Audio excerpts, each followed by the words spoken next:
चारधाम यात्रा की तैयारियों को लेकर राज्यपाल ने ली बैठक, अधिकारियों को दिए आवश्यक दिशा निर्देश, कहा हर यात्री हमारा ब्रांड एम्बेसडर, संतुष्ट होकर जाए।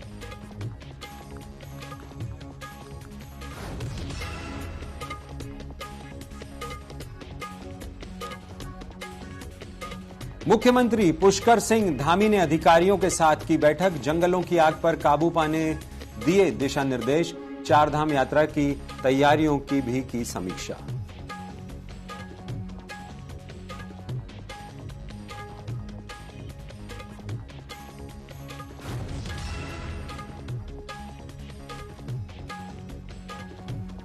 नगरीय निकाय चुनाव को लेकर कांग्रेस ने कसी कमर, टिकट वितरण और प्रत्याशी चयन को लेकर बैठकों का दौर, निकाय चुनाव में भारी मतों से जीत का किया दावा।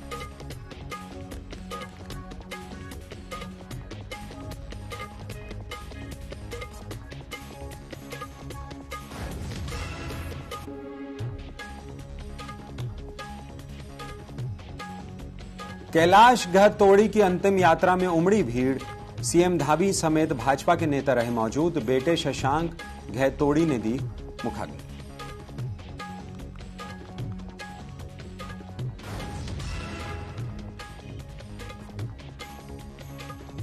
और नारसन बॉर्डर पर पुलिस चौकी में घुसी प्राइवेट बस, मलबे के ढेर में तब्दील हुई चौकी, होमगार्ड और यात्री दबे, घटना के बाद से बस चालक फरार।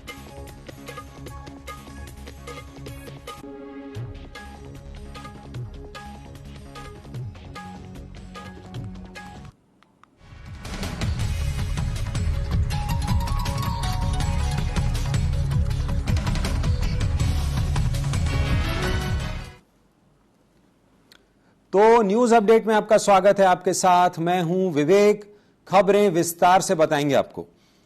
उत्तराखंड वन विकास निगम के अध्यक्ष कैलाश गहतोड़ी का निधन हो गया। कैलाश गहतोड़ी के अंतिम संस्कार में सीएम धामी सहित जनप्रतिनिधियों के साथ साथ सैकड़ों की संख्या में लोग उनकी अंतिम यात्रा में शामिल रहे।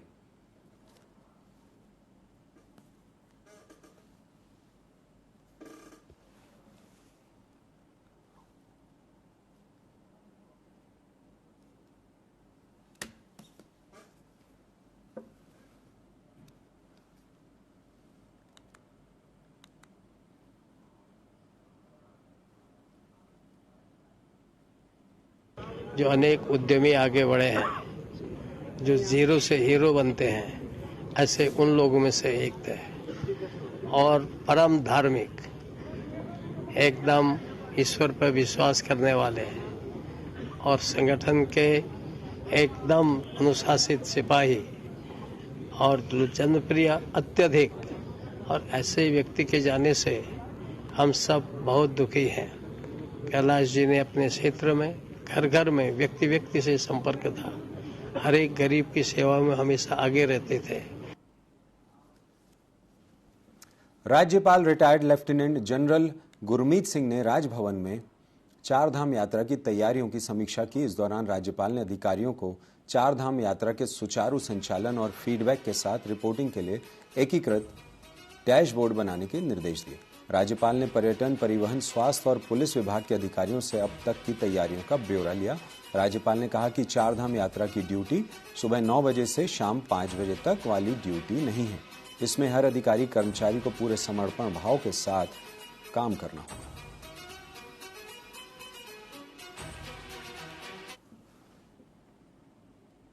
धामी ने प्रदेश में फॉरेस्ट फायर, चारधाम यात्रा सहित कई महत्वपूर्ण बिंदुओं को लेकर अधिकारियों के साथ बैठक ली। बैठक वीडियो कॉन्फ्रेंसिंग के जरिए हुई, जिसमें सीएम धामी दिल्ली से जुड़े। इस बैठक के लिए सचिवालय में मुख्य सचिव राधा रतूड़ी, प्रमुख वन संरक्षक धनंजय मोहन और सभी विभागों के वरिष्ठ अधिकारियों के साथ जिलों के डीएम भी जुड़े। इस बैठक में जिलों की आग पर काबू पाने के लिए मुख्यमंत्री पुष्कर सिंह धामी ने अधिकारियों को कई दिशा निर्देश दिए। वहीं चारधाम यात्रा को लेकर भी मॉनिटरिंग की जा रही है।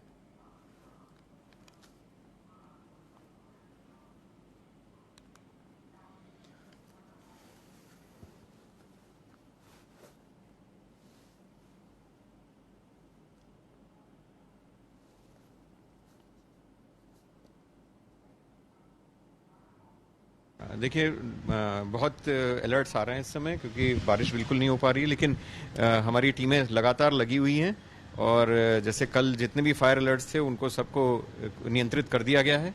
आज संयोग से केवल एक ही फायर अलर्ट था गंगोली हाट में और उसको भी नियंत्रित कर दिया गया है। तो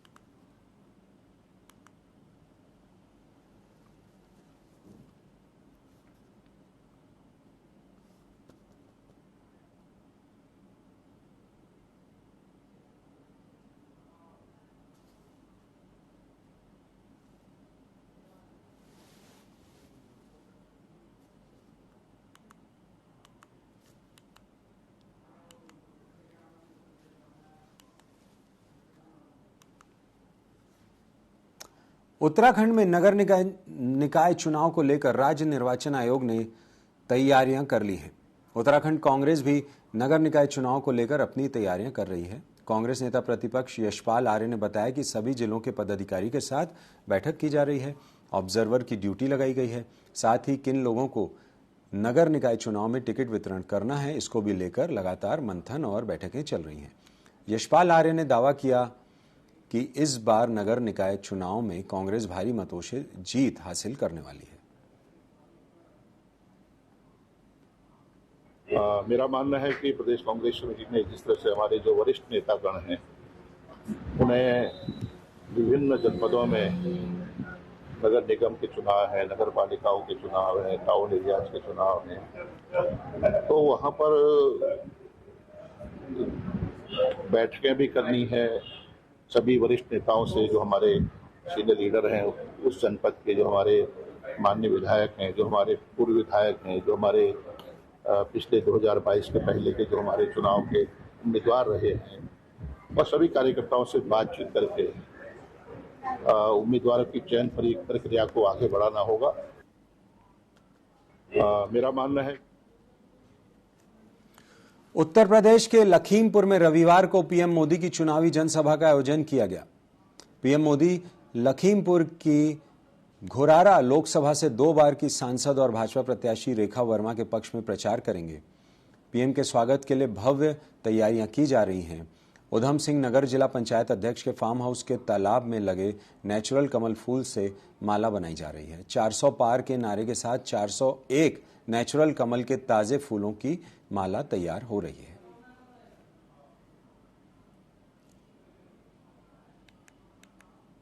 भगवान के आशीर्वाद से और ये प्रकृति की देन है कि ये कमल का फूल मेरे द्वारा इसकी खेती नहीं की गई अपने फार्म हाउस पे, ये ऑटोमेटिक अपने आप कमल का फूल, यहाँ पर कमल के पौधे हुए और पूरे आप देख रहे हैं कि कितने बड़े अच्छे कमल खिले हुए हैं। कल माननीय प्रधानमंत्री जी की सभा लोकसभा धौरारा में हरगांव क्षेत्र में है, वहां पर बहन रेखा वर्मा जी जो पहले भी सांसद रही हैं, उत्तराखंड की भारतीय जनता पार्टी की सह प्रभारी हैं, वहां पर माननीय मोदी जी कल आ रहे हैं और इन्हीं कमल की फूल की 400 पार की जो नारा है, हम 401 फूल की माला आदरणीय मोदी जी के लिए बनाकर लेके जा रहे हैं। इसको पिरो कर हमने पुरोने वाला बुला रखा है, उसको बढ़िया करके माला बना के आदरणीय प्रधानमंत्री जी को सह प्रभारी बहन सांसद रेखा वर्मा जी जो कि लोकसभा की प्रत्याशी हैं वो मिलके पहनाएंगी। भगवान निकाय चुनाव से पहले जारी वोटर लिस्ट में खामियां देखी जा रही हैं, जिसे लेकर भाजपा कांग्रेस दोनों ही पार्टियां एक दूसरे पर आरोप प्रत्यारोप लगा रही हैं। प्रशासनिक अधिकारियों की लापरवाही का खामियाजा विपक्ष के साथ ही सत्ता पक्ष को भी भुगतना पड़ रहा है। गौरतलब है कि कैबिनेट मंत्री तक का नाम वोटर लिस्ट से काट दिया गया है। दून डीएम सोनिका ने वोटर लिस्ट के पुनः जांच करने और बीएलओ को निर्देश देकर जल्दी सही मतदाता सूची तैयार करने के निर्देश दिए। इसी के क्रम में वोटर लिस्ट हमारी ऑलरेडी बनी हुई है और कुछ मामले ऐसे संज्ञान में आए हैं कि बहुत ज्यादा लोगों के नाम छूट गए हैं, तो उसी के क्रम में हमने दोबारा BLO जो है एक बार देख लें, डोर टू डोर सर्वे कर लें और शिविर लगा के जिन लोगों के नाम छूट गए उनको जोड़ने की कार्रवाई करें नियमानुसार।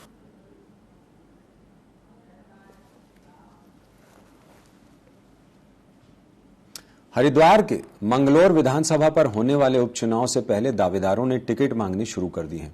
देहरादून से हरिद्वार पहुंचे इंडियन किसान यूनियन के राष्ट्रीय अध्यक्ष राम कुमार वालिया ने प्रेस कॉन्फ्रेंस कर भाजपा हाईकमान से मंगलौर उपचुनाव में टिकट देने की मांग की। उन्होंने कहा कि मंगलौर विधानसभा किसान बाहुल्य क्षेत्र है। किसान संगठन से जुड़ा होने के नाते वे किसानों की समस्याओं को भली भांति जानते हैं। यदि पार्टी उन्हें मौका देती है तो मंगलौर उपचुनाव में निश्चित रूप से जीत दर्ज करेंगे।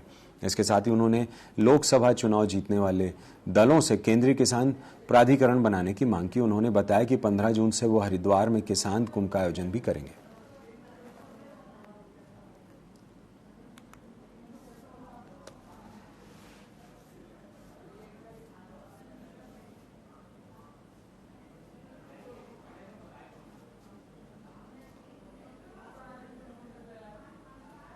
हमने भी टिकट के लिए आवेदन किया है, प्रदेश अध्यक्ष जी को आवेदन दिया है। यदि हमें पार्टी मौका देगी तो हम इस हारी हुई बाजी को भाजपा की झोली में डालने का काम करेंगे और इन हाजी काजियों का मुकाबला करने का भी काम करेंगे।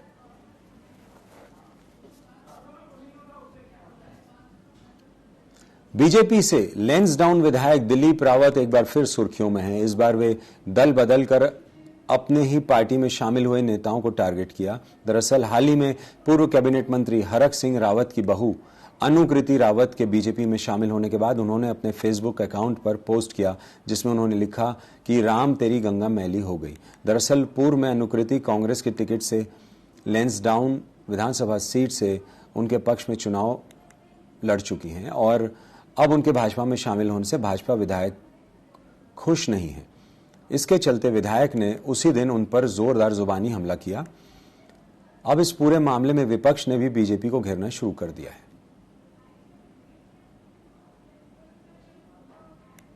14,000 करीब दूसरे पार्टियों के नेता हमारे पास आए हैं। मैं समझता हूं खामने तो हमारे पार्लियामेंट्री के चुनाव में सामने कोई था ही नहीं। हम 5-5 लाख वोट से जीतेंगे। मुझे पूरा विश्वास है कि हम 5-5 लोग वोट से जीतेंगे। अगर 14,500 आदमियों ने 100-100, 200 वोट भी करी होंगी तो हम 5 लाख वोट से ऊपर जीतेंगे। राजनीति विचारधारा होती है। जो हमारी विचारधारा से सहमत है उससे मित्रता है, जिससे जो विचारधाराओं से सहमत नहीं होता उससे शत्रुता होती है।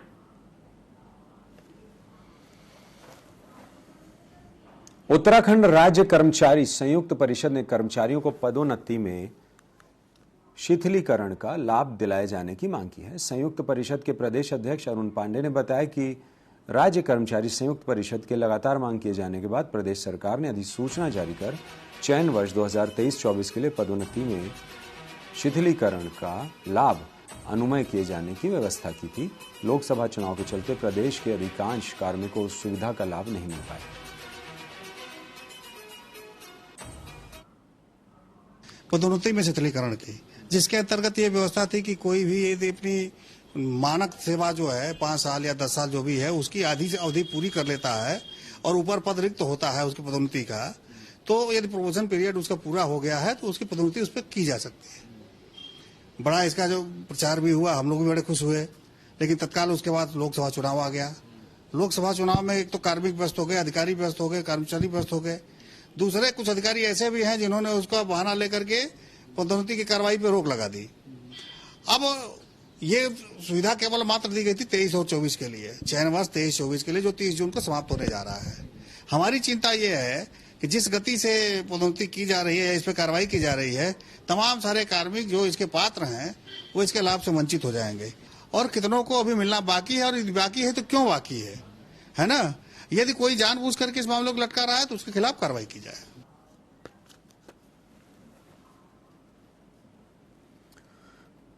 अल्मोड़ा के स्यूनरा कोट के जंगल की आग की चपेट में आने से एक लीसा श्रमिक की मौत हो गई, जबकि 3 लीसा श्रमिक बुरी तरह से झुलस गए हैं, जिन्हें इलाज के लिए अस्पताल में भर्ती कराया गया है।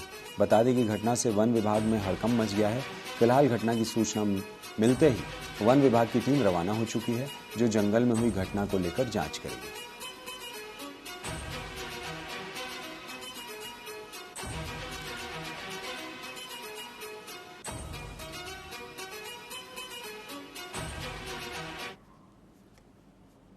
विदेशी महिला से साइबर ठग ने 17,000 यूरो की धोखाधड़ी कर दी है। मामले की शिकायत जब पीड़िता ने विदेशी दूतावास में की तो सीबीआई जांच हुई। इस दौरान पता चला कि साइबर ठगी रुद्रपुर से की गई है, जिसके बाद रुद्रपुर पुलिस ने मुकदमा दर्ज कर जांच शुरू कर दी है। पुलिस के अनुसार आयरलैंड निवासी ने विदेशी दूतावास को भेजे शिकायती पत्र में कहा था कि 14 जून 2023 को उनके पास एक कॉल आई। कॉलर ने बताया कि उसका रिवोल्ट खाता हैक हुआ है और भारत में खाते से खरीदारी करने की बात करके करीब 1,50,000 से अधिक रुपए अकाउंट से निकाल लिए। अभियोग पंजीकृत किया गया है थाना रुद्रपुर में और इसमें जो है यही साइबर ठगी से रिलेटेड मैटर है ये, और इसकी इन्वेस्टिगेशन की जा रही है। इन्वेस्टिगेशन में जो भी फैक्ट्स आएंगे उसके हिसाब से इसमें अग्रिम कार्रवाई की जाएगी। 30 लाख की इसमें ठगी का मामला है ये, और वही कॉलिंग करके और अपना रेफरेंस दे करके अलग अलग खातों में कुछ पैसा ट्रांसफ़र कराया गया है। जो ट्रांसफ़र कराया गया था वो फॉरेन करेंसी में था, और इसमें कुछ अकाउंट्स जो हैं वो यहाँ से भी प्रकाश में आए हैं रुद्रपुर क्षेत्र के। शुक्रवार को भागीरथी वृत्त के वनरक्षण ने नर्सरी और डीएफओ कार्यालय सहित कई रेंजों का निरीक्षण किया। इस दौरान उन्होंने कहा कि वनों को आग से बचाने वाली ग्राम पंचायतों को विभाग पुरस्कृत करेगा। वहीं नई टिहरी के नर्सरी में वन प्रशिक्षण और जन जागरूकता केंद्र भी बनाया जाएगा। उन्होंने जानकारी देते हुए कहा कि 6 वन रेंजों में 292 क्रू स्टेशन बनाए गए हैं। अब तक 1190 आग की सूचनाएं मिली हैं, जिसमें 33 मेजर केस वनाग्नि के हैं। इस दौरान 34 केस दर्ज किए गए हैं, जिसमें 11 नामजद शामिल हैं। अब तक 90 हेक्टेयर रिजर्व वन को आग से नुकसान पहुंचा है। अगला एक पखवाड़ा विभाग के लिए सबसे बड़ी चुनौती है, क्योंकि इस दौरान भीषण गर्मी का अनुमान है।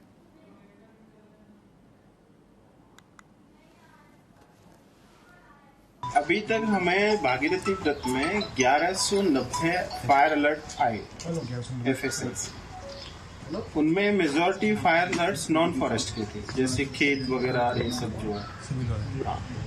जो फॉरेस्ट फायर में तब्दील हुए वो 33 हैं। इनमें 34 केस हमने दर्ज किए हैं, और इसमें 11 केस ऐसे हैं जिसमें व्यक्ति के नाम से केस है।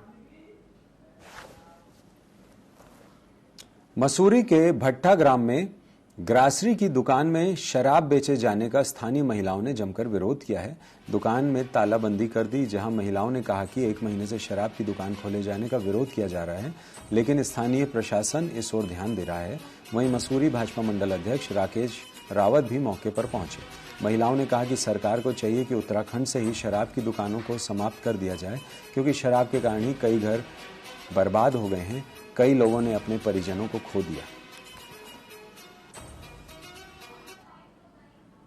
जब मुझे पहले पता चला था, चुनाव का दौर भी था और कि दुकान खुल रही है, तो उसी समय मैंने तत्काल एसडीएम साहब से बात करी। एसडीएम साहब ने कहा कि मैं उसकी जांच करवाता हूं और बेफिक्र रहिए, अगर दायरे में नहीं आ रही तो वो दुकान नहीं खुलेगी। तो जिसने दुकान लीज पे दी, मैंने उस बंदे से भी बात करी। उसने कहा कि अगर विवादित है तो मैं दुकान नहीं खुलूंगा। तो मामला समाप्त हो गया था। चुनाव के तुरंत बाद मैं बनारस चला गया था, और अचानक दूसरी जगह दुकान आवंटित हो जाती है और वो दुकान खुलती है, जिसका मुझे संज्ञान में नहीं था, मेरे जानकारी में नहीं था। आज जैसे ही चीजें मेरे जानकारी में आई, मैंने फिर एसडीएम साहब से बात करी। देखिए, दुकान बंद हो गई है।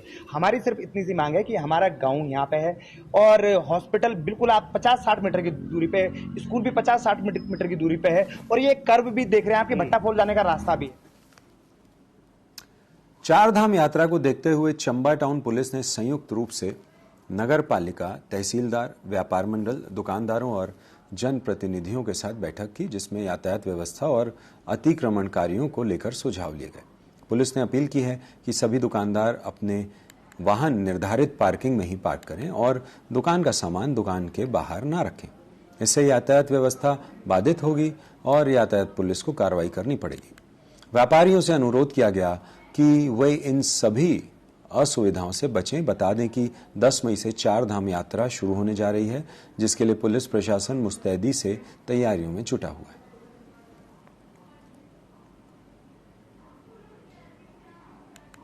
जितने भी स्टेक होल्डर्स हैं अभी इन्वॉल्व, व्यापार मंडल के लोग हो गए, टैक्सी वाले हो गए, नाइट पुलिस हो गई, नगर पालिका हो गई, सभी को हमने एक साथ लेके मीटिंग की। सबसे पहला तो इसमें ये रहा कि अगर कहीं भी अतिक्रमण है, जैसे ठेलियाँ या कोई भी ऐसी चीज़ रोड पे जो बाहर आ रही है जिससे ट्रैफिक बाधित हो सकता है, उस पर स्पेशल ड्राइव चलाई जाएगी। इसके अलावा शाम को महिलाएं और बच्चों के लिए थोड़ा सेफ रहे, उसके लिए अगर कोई उपद्रव करता है या इस तरह के लोग होते हैं, उन पे भी शाम को हम लोग स्ट्रिक्ट एक्शन लेंगे। साथ ही किस तरह से वन वे सिस्टम शहर में बनाया जा सकता है, इसके बारे में डिस्कशन किया है, जिसको धरातल पे हम लोग कुछ दिन बाद ही ला पाएंगे। काशीपुरा में आवारा पशुओं से राहगीरों, वाहन चालकों को दुर्घटनाओं का सामना करना पड़ता है। वहीं विगत दिनों हल्द्वानी में एक युवक को आवारा पशु के हमला करने पर पशु के दोनों सींग युवक के पेट से आर पार हो गए, जिससे युवक की मौके पर ही मौत हो गई। इसी घटनाओं पर रोक लगाने के लिए नैनीताल और उधम सिंह नहर में आवारा पशुओं को गौशाला भेजा जा रहा है। वहीं काशीपुर में आवारा पशुओं के खिलाफ अभियान चलाया गया। हमारे वेटनरी डिपार्टमेंट और नगर निगम के स्तर से संयुक्त रूप से कार्रवाई की जा रही है। एक अभी जानवर का एक्सीडेंट हुआ था, सांड का, जिसका पैर एक खराब हो गया, उसको हमने यहाँ से भेजा पंतनगर में उसका जो ऑपरेशन करवाया। स्थिति यह हो गई है कि वो जानवर का एक पैर काट दिया गया। अब वो एक बहुत बड़ी लायबिलिटी हो गई कि उसका पालन पोषण पूरी ताउम्र करना है। तो मेरा ये कहना है कि जिनके भी पशु हैं वो रोड पे मत चलाएं। डेयरी नीति के अंतर्गत हमने एक उपविधि बनाई है। उस उपविधि में व्यवस्था है कि आवारा जानवर अगर किसी व्यक्ति विशेष का सड़क पे टहलता हुआ मिलेगा तो उसके खिलाफ चालान है, और चालान की मात्रा भी 2000 रुपये से लेकर 25,000 तक है। हमारे वेटनरी न्यूज अपडेट में आज फिलहाल इतना ही। देखते रहें टीवी 24, बने रहें टीवी 24 के साथ। नमस्कार।